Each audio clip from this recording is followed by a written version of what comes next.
வணக்கம் மக்களே, நீங்கள் பாரு கேட்குறது மொக்க கம்பெனி. நான் எங்கள் ஹோஸ்ட் சூப்பர்மேன் படத்தில் ஜஸ்டிஸ் கேங்கில் வந்த ஒரே ஃபீமேல் சூப்பர் ஹீரோ கழுக்கு போல் அங்கங்கே படுத்து திருச்சிட்டு இருந்த ஹாக்கல். கொஞ்சம் யங்கான ஹாக்கலில் தான் இறக்கியிருக்காங்க.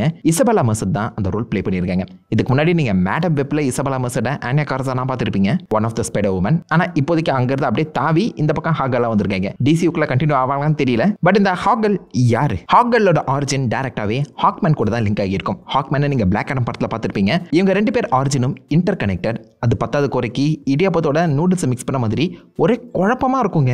ஐ மீன், எங்கே ஆரம்பிக்குது எங்கே முடியுதுன்னு உங்களால் புரிஞ்சுக்க முடியாது.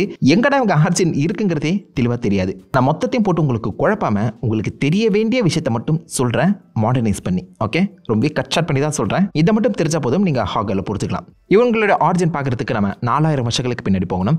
ஏன்ஷியன் எகிப்தை ரூல் பண்ணிட்டு இருந்தது பிரின்ஸ் கூஃபு, கூடவே அவருடைய ஒய்ஃப் சாய்ரா.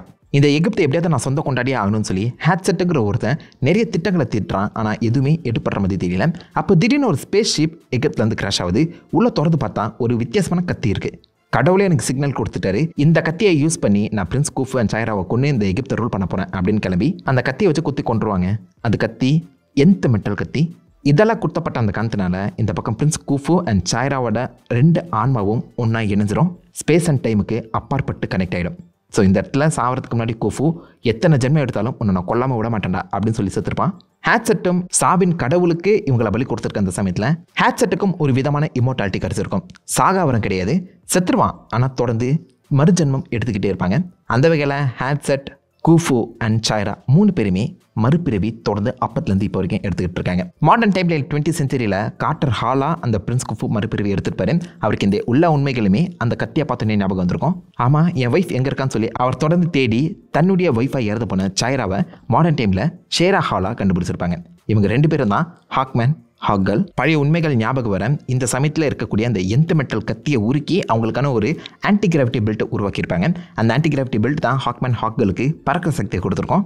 அந்த பறக்கிறத கண்ட்ரோல் பண்ணுறதுக்காக தங்களுக்கான ஒரு விங்ஸையுமே உருவாக்கியிருப்பாங்க. சம்டைம் இது ஆர்கானிக் விங்ஸுங்கிற மாதிரி சொல்லப்பட்டிருக்கும். சில இடங்களில் இந்த விங்ஸ் மெட்டலாலேயும் உருவாக்கப்பட்டிருக்கும். அந்த ஹேட்செட்டும் சும்மா இருக்க மாட்டாங்க. அவனும் மறுபிரிவு எடுத்துகிட்டு வந்து ஹாக்கலை கடத்துறதே வேலையை வச்சிருப்பான்.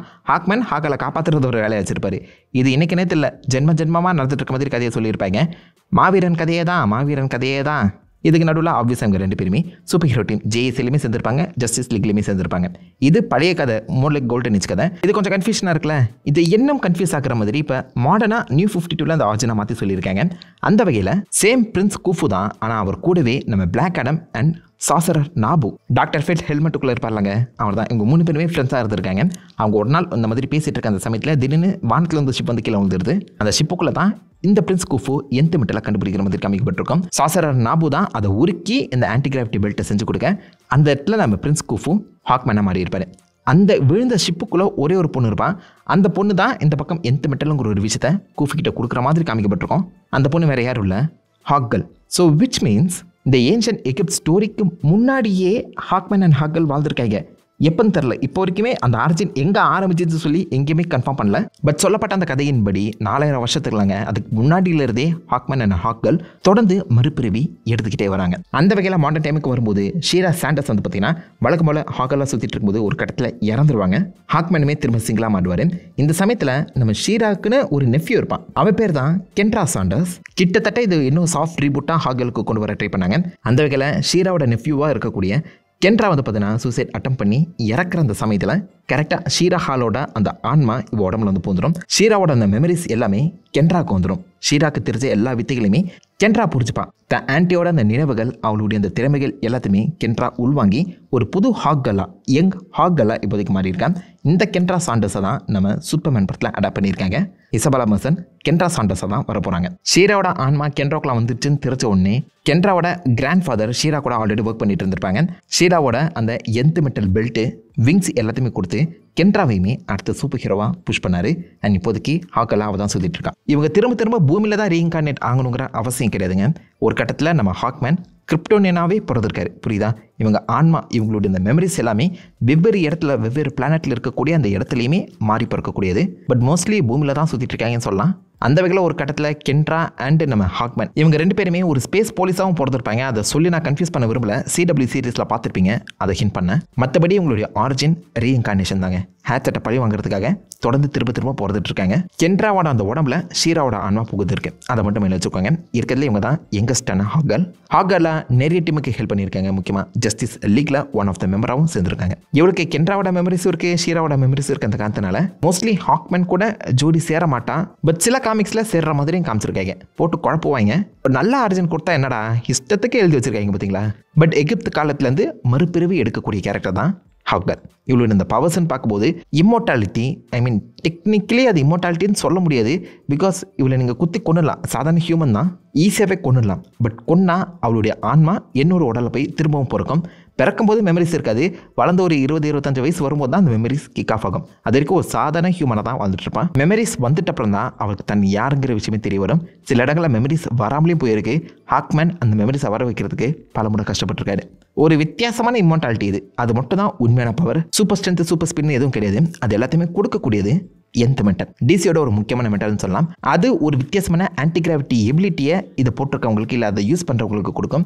அதில் உருவாக்கப்பட்ட ஆன்டி கிராவிட்டி பெல்ட் போட்டிருக்கிறத காரணத்தினால ஹாகலால் பறக்க முடியும். அந்த பறக்கிற எபிலிட்டியை கண்ட்ரோல் பண்ணுறதுக்காக தான் இவங்ககிட்ட 2 விங்ஸுமே இருக்குது. அண்ட் nth மெட்டலால் உருவாக்கப்பட்டிருக்க அந்த ஆர்மரை போட்டிருக்கும் போது உங்களுக்கு சூப்பர் ஸ்ட்ரென்த்துமே கிடைக்கும். And nth metal anti gravity ஃபோர்ஸை வெளிப்படுத்துறது காரணத்தினால நீங்கள் அதிவேகத்திலுமே ட்ராவல் பண்ண முடியும். So super strength, super speed and flight ability இது எல்லாத்தையுமே nth metal armour and belt மட்டும் தான் உங்களுக்கு கொடுக்குது. Excellent martial artist. தொடர்ந்து 4000-5000 வருஷங்களா ரீஇன்கார்னேட் ஆகிட்டே இருக்காங்களே.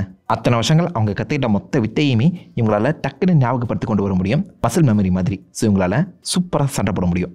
எல்லா டைப் ஆஃப் வெப்பன்ஸுமே யூஸ் பண்ணுவாங்க. பட் மோஸ்ட்லி இவங்க யூஸ் பண்ணுற அந்த வெப்பனுங்கிறது மேஸாக தான் இருக்கும். அதுவுமே nth மெட்டல் வெப்பன். இவங்களால அதை உருமாற்றவும் முடியும். சில இடங்களில் nth மெட்டலுக்கு நானோ டெக்னாலஜி பவர் இருக்க மாதிரி காமிச்சிருப்பாங்க. பிளாக் அடம் படத்தில் ஹாக்மேனுக்கு அந்த nth metal nano technology ability வந்து கொடுத்துருக்கோம். அவரால் அந்த மெட்டலை மொத்தமாகவே மேனிப்புலேட் பண்ணி மேஸாவும் அதே சமயத்தில் கோடாரியாகவும் மாற்ற முடியும். கன்ஸு, ராக்கெட் லான்ச்சர் அப்படி எதுவுமே யூஸ் பண்ண மாதிரி தெரியல. மோஸ்ட் ஆஃப் த வெப்பன்ஸ் அவங்க யூஸ் பண்ணுறது மெடிவல் வெப்பன்ஸாக தான் இருக்கும். கத்தி, கடப்பாரை, கோடாரி அந்த மாதிரி தான். ரீஇன்கார்னேட்டட் நாலேஜ் இருக்குது. இத்தனை வருஷங்கள் அவங்க கற்றுக்கிட்ட மொத்த விஷயங்களுமே நிறைய இடத்துல அவங்க மாடர்ன் டைம்லையுமே யூஸ் பண்ண மாதிரி காமிக்கப்பட்டிருக்கேன். நிறைய விஷயங்கள் படிச்சிருக்க அந்த காரணத்தினால அவளும் ஒரு புத்திசாலி தான். பட் ஹாகல் இருக்க அந்த பிரச்சனை என்னன்னு கேட்டிங்கன்னா, ஹாகல் வந்தாலே கூட ஹாக்மேன் வந்தே ஆகணும். அண்ட் மோஸ்ட் ஆஃப் த கதைகள் ஹாக்மேனுக்கு தான் எழுதப்பட்டிருக்க அந்த காரணத்தினால ஹாகல் எப்போதுமே ஒரு ஆஃப்டர் தாட்டாக தான் இருந்திருக்காங்க. சில அனிமேஷன் மூவிஸ், காமிக்ஸ் அண்ட் இப்போ வரப்போகிற சூப்பர்மேன் படங்களில் மட்டும்தான் அவங்கள ஒரு மெயின் ஃபோக்கஸாக காமிக்க ட்ரை பண்ணியிருக்காங்க. பட் சோலோ கதைகளுங்கிறது ரொம்ப கம்மி. இவளுடைய வீக்னஸ்ன்னு பார்த்தீங்கன்னா, சாதாரண ஹியூமன் ஃபார்மில் அந்த nth மெட்டல் யூஸ் பண்ணாத சமயத்தில் ஈஸியாக குத்தி கொண்டுடலாம். பட் அதே சமயத்தில் nth மெட்டல் யூஸ் பண்ணும்போது அவங்களுடைய இந்த மொத்த ஆர்மருமே ஸ்ட்ராங்காக மாறும். கொஞ்சம் கஷ்டம் கில் பண்ணுறது, பட் அவ்வளோ கஷ்டம்னு சொல்ல முடியாது. இவங்களுடைய ஸ்பெஷல் பவரே ரீஇன்கார்னேட் ஆகக்கூடிய சாதாரண ஹியூமன். அவ்வளோதான். இவங்களுக்கு நம்ம சூப்பர்மேன், பேட்மேன் போல நோக்கில் பாலிசிலாம் கிடையாது. பல பேரை கொண்டிருக்காங்க. லிட்ரலி ஒரு கட்டத்தில் டெத் பிரிங்கர்ஸாகவே இருக்காங்க. லட்சக்கணக்கான உயிர்களை கொண்டிருக்காங்க. சில இடங்களில் ஹாகலை வில்லனாகவும் இறக்கியிருக்காங்க. பட் எப்படி பார்த்தாலும் ஹாக்மேன், ஹாகல் கடைசியில் ஒன்றா சேர்றது மட்டும்தான் உங்களுடைய விதியாவே எழுதப்பட்டிருக்கு.